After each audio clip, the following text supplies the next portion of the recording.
Советхан аға, осыдан 4 ай бұрын сіз Ресей Федерациясының президенті Медведевке, премьер-министр Путинға, Госдуманың спикері Грызлов мырзаларға бір хат жаздым деп едіңіз. Содан не хабар бар? Сол жөнінде бір әңгіме айтып берсеңіз. Бұл жай хат емес болатұғын. Алашының қоғамдық бірлестіктер одағының дөңгелек столында талқыланып, мына 30 жылдардағы ашаршылық нәубеті әңгіме болып, бұнда көптеген бірнеше экономика ғылымдарының докторы, бірнеше заңгерлер, заң ғылымдарының докторы қатысқан, белгілі қоғам қайраткерлер қатысып, үлкен дөңгелек столда талқылаған болатынбыз. Осын талқылай келе бұл маусым айының ортасында өткен еді.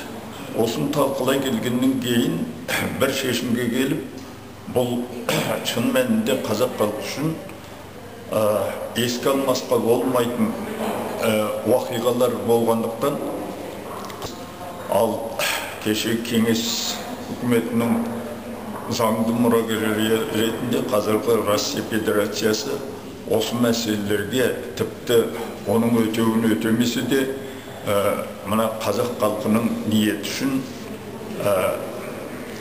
декларацияма осындай бір шешімдер қабылдағаны жөн деген достық лебізімізді білдіріп, хат жазамыз деген шешімге келгенбіз. Міне осы айтылған сөз, талқыланған деректерді барлығын қамти келіп, біз Россия Федерациясының президенті Медведев мырзаға, Путин мырзаға және Грызлов мырзаға хат жазған едік.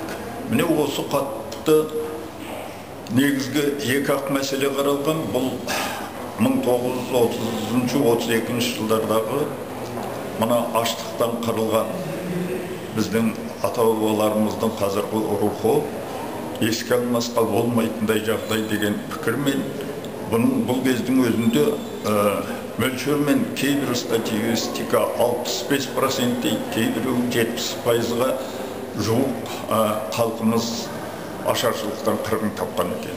Екінші мәселе, мынау Семей полигоны.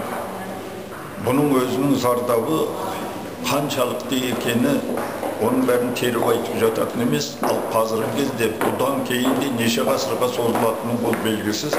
Осында екі түрлі мәселе түк болмағандай үндемей қалу Россия үкіметіне сын тәрізді болғандықтан біз қазақ халқының ізгі ниетін жолдаған болатынбыз. Осы мәселе міне 4-ші ай болып бара жатыр. Біз тапсырыс дейді ғой, анау уведомлениемен жіберген хатымызға ешқандай жауап жоқ.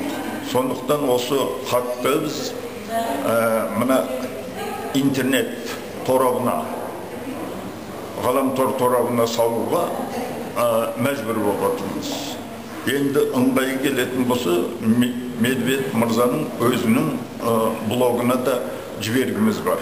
Осындай шешім қабылдауға тура келіп отыр. Рахмет әңгімеңізге.